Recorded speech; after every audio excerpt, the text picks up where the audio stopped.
Hi guys, welcome back to my channel, Squire Shelf. I'm in my yellow pyjamas as always, but I'm in a very different setting today. So I'm on holiday in Yorkshire this week, and I'm staying at the place I always stay when I come to Yorkshire, the incredible Ponden Hall, which is owned by the loveliest, kindest people who've become such great friends of mine, Julie and Steve. So it's located near Haworth, near the Brontë parsonage, and we know that there's some amazing connections between Ponden Hall and the Brontë sisters themselves, which is really cool. So yeah, I'll just quickly show you around the room, and then I can tell you a bit more about those connections. So I'm staying in the Earnshaw room, and the reason for that name will become entirely apparent as I show you quickly around the space.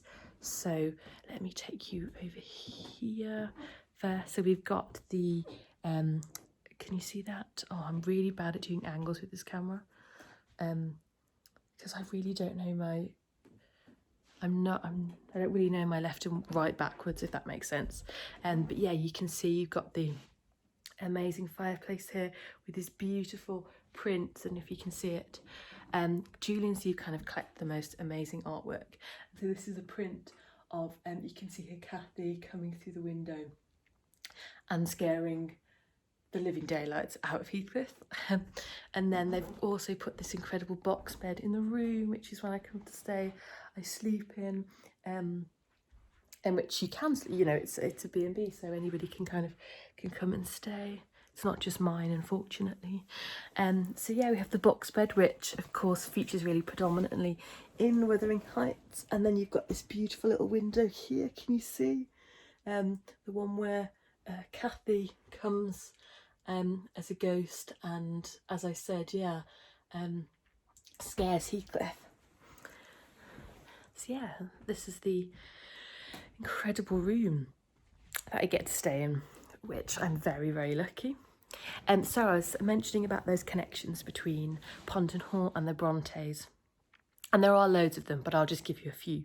So we know that the Brontë sisters knew the family here, the Haretons, which obviously that name we think was used by Emily in Wuthering Heights. We know that the sisters came to use the library here. They had an incredibly important library here, including Shakespeare's First Folio, and that the sisters used it.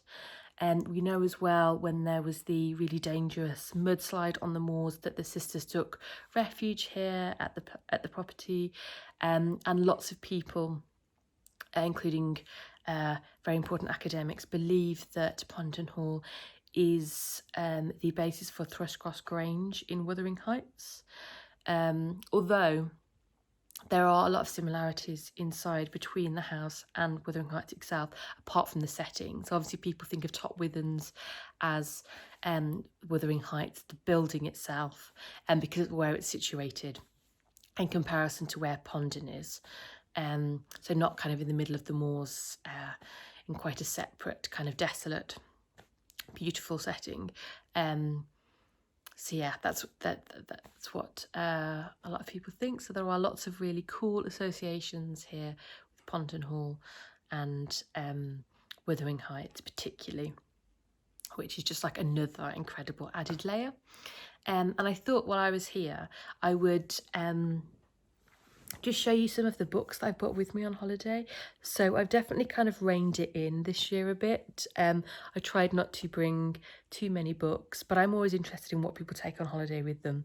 So I thought I'd show you the books that I brought with you, and they're very much on a theme, which you'll notice. Not all, but if you're coming here and you're in Yorkshire, of course you're going to bring books associated with the Brontë sisters. And I've had a really good holiday, actually.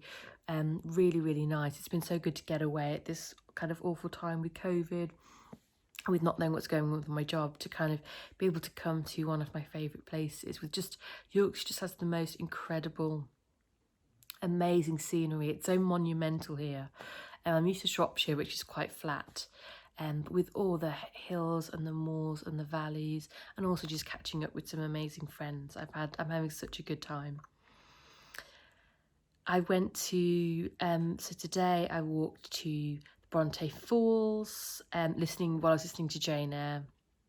I always tend to listen to Jane Eyre Wuthering Heights when I'm walking across the moors. It just really puts me in the most wonderful mood, and it's so atmospheric to read those novels kind of while tramping the paths of where you imagine Anne, Charlotte and Emily walking. So yeah, I went to the falls today, got a bit lost, but there was lovely, helpful people to kind of get me back on track. I went to the Brontë parsonage today, which was amazing. It was so lovely to see it back open, and there's an incredible Anne Brontë exhibition there this year because it's the bicentenary of her birth. I went for a walk to, where else have I been? Top Withens yesterday, which was amazing, which I've just mentioned. Yeah, is where people believe kind of Wuthering Heights, the inspiration for where the situation of it, which is incredible. And I listened to some Kate Bush, Wuthering Heights, while I was there, as well as the audiobook from Audible of the novel itself, which was really cool. And just the walk to both those places is really lovely across the moors. Where else have I walked to? I also walked to Ponden Kirk, which features in Wuthering Heights as Pennystone Crag, and I went through the little fairy cave, clambered through yesterday, that was not yesterday, that was on Monday actually, just after I got here, which is amazing. But yes, anyway, on to the books that I brought with me.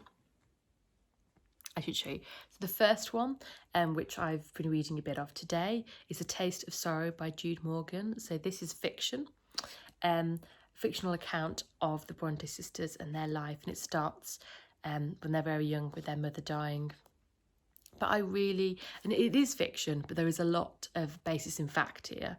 But I really love this novel. I think it's just so evocative of the sisters and of the place. And it's one that I always bring with me when I come to stay at Ponden. So I have been reading a bit, just diving into that. This next book it's so emotionally sentimental for me. So this is one of my this is my original copy of Jane Eyre by Charlotte Brontë, and it's a really kind of boring, very pedestrian cover. It wouldn't to look at it doesn't excite you to read it, but when I was 13 years old and I was at the Girls' High, this is the copy that we were all given to read. And this novel, this book itself, this physical kind of manifestation of my increased love for reading. I really just fell in love with this book when I was 13. I was so excited by it, and I didn't want to give it back at the end of the year. It's a really bad thing to do, but I was just like, no, I really want to keep this, so hopefully they never want it back. So I kept it, and this is the one I always bring with me when I come here to read from. So I've been reading some Jane Eyre, as well as listening to the audiobooks on the moors. Similar kind of thing. So I bought this copy of Wuthering Heights that I have. So I tend to have copies that I write in and make lots of notes in, turn over the pages in, and then if I really love a book, I'll have another version. But so this is the Wuthering Heights. It's got a little bit wet, it's a little bit battered. But yeah, so I've also been reading some more of Wuthering Heights. You kind of have to. You can't not read Wuthering Heights when you come to stay at Ponden. So I've got that. Also on the Emily Brontë theme, I feel bad because it's obviously Anne's bicentenary, and I do really like Anne. I think her books were so kind of radically feminist and really looking at masculinity and the toxic nature of what it can be, and the way that women can be mistreated, and how you get yourself out of that situation. So I really do love Anne, but I read Agnes Grey and The Tenant of Wildford Hall again quite recently, so I didn't bring them with me this time. So what I did bring with me is, so this is just a really short Penguin classic with just a few of Emily Bronte's poems in, because I think she's an incredible poet as well, and I love them. So I put this in my bag, and then I realised, this might be not enough poetry for me. So I also decided to include the complete poems by Emily Brontë with me, that I can it's great because you can just kind of dive into a poem here or there. So I've been doing that as well over the past couple of days. Then I also bought a Charlotte Brontë that I really wanted to read. So this is Shirley by Charlotte Brontë, and it's all about, as you can imagine, kind of passion, love, but also kind of looking at industry as well, and looking at the changes over the 19th century in the way people worked. So yeah, I haven't read this in a long time, so I really wanted to read this again. So I brought Shirley with me, and I've been kind of diving into it over the past couple of days. There's one more book I bought associated with the Brontë sisters. So usually I bring lots of different biographies. I bring practically everything they wrote, but this time I tried to rein it in a little bit. But I also bought a literature of their own British women writers, from Charlotte Brontë to Doris Lessing, and this is by Elaine Showalter. So yeah, I kind of wanted to read this as well, that kind of literary criticism, where kind of the Brontes are situated in the canon, and just to look at women's writing over the past couple of hundred years. So that looked really good. Oh, something else I just realised I completely forgot to mention when I was talking about the box bed and about the associations between Ponden Hall and the Brontë sisters. There's an incredible drawing which was on display in the it's owned by the Brontë parsonage, and it was on display there last time I came, not this time. And Julie told me about it, who owns Ponden. It's a beautiful drawing that I believe Emily did when she was younger, so before she wrote Wuthering Heights, but it looks very much like the window in this room, and it's got a hand coming up to it, which you could kind of say foreshadows then Cathy's ghost in the novel, but that's really cool. So yeah, sorry, back to the book. So now we've finished with the Brontes I brought with me, as well as obviously all the audiobooks that I have in here on my phone. To stick with the Yorkshire theme, I bought Gentleman Jack. So this is just extracts from various of the diary entries and letters of Anne Lister. So I've been reading that. I love the BBC series, and I've been meaning to, every time I come, I've meaning to go to Shibden Hall, and I finally got to go to Shibden Hall this time and kind of see Anne Lister's the home that she shared with her companion wife Anne, and where her family lived, and to see what she did to the place, and to see some of the books that she owns and pieces that she had there was really incredible. It was such a lovely place, and it's at a really nice park as well, so I had a great time there, and I thought I wanted to read Gentleman Jack while I'm here, so I've been reading that. Another book that I brought with me, so this is another kind of non-fiction book of another incredible woman. I bought Vindication: A Life of Mary Wollstonecraft by Lyndall Gordon. I really love Mary Wollstonecraft, and she's kind of the generation before the Brontë sisters, but I think her looking at the position of women in society and how it can be changed is, there's a lot of kind of parallels and similarities there, and I really love her work. I love her fiction and non-fiction, Mary Wollstonecraft, and kind of wanted to know more about her life.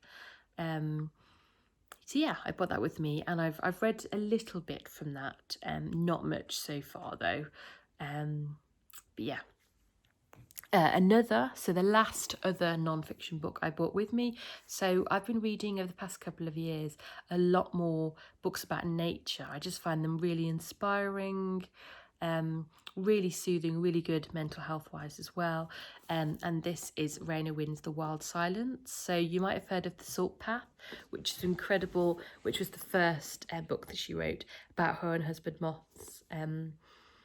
I don't want to spoil too much of it, but them kind of losing their home, facing homelessness, and deciding to change that situation by walking around Devon and Cornwall.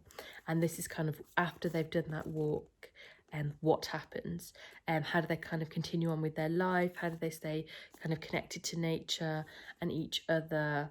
And yeah, it's I've read a few chapters of this so far, and I thought I wanted to bring it with me because obviously I'm spending a lot of time outdoors walking in nature, and I wanted to continue reading something about nature.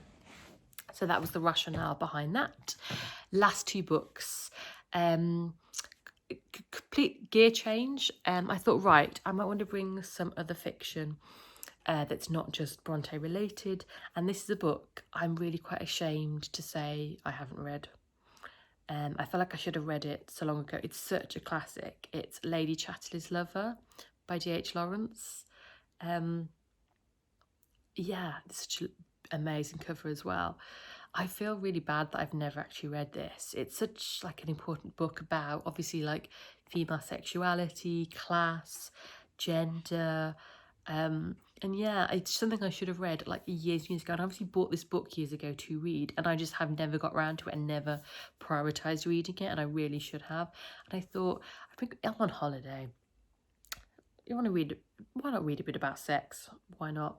And I haven't actually read this yet. I haven't started reading it yet, so I definitely should. It's not, I mean, Jane Eyre's about kind of class and sex. I mean, not not explicit as this, but no, it's such a important book in the history as well of English publication and censorship that I definitely should have read it before. Julie actually made a really good point to me about like I was ashamed having not read it, and considering the amount of people that were like scared to admit to having read it in the past. So how times change. And then finally, anybody who's watched this channel or know me will probably like not be at all surprised by my last book. So this is an Ethelina White. Wow, go figure. So obvious.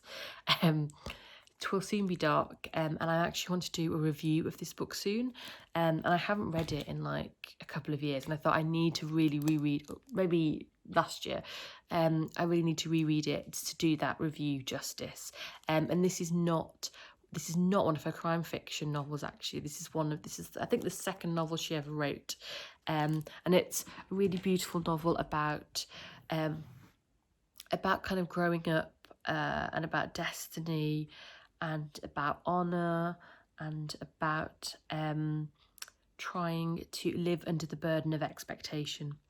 And it's a really good one I like. So I brought that with me as well. So yeah. So those are the books I bought for me on holiday. I would really love to kind of hear how you decide what books you take with you and what books you take with you when you go away. I imagine a lot of people just take kind of one or two, but I never know what I want to read. And this I actually think is quite reined into me. So that's 1, 2, 3, 4, 5, 6, 7, 8, 9, 10, 11, 12. If I'm counting correctly, that's 12 books. So, and obviously I'm not going to read them all or finish them all in the time that I'm here. But some of them, quite a few of them I've read before, and I can delve back into and just read excerpts from. I'm tired.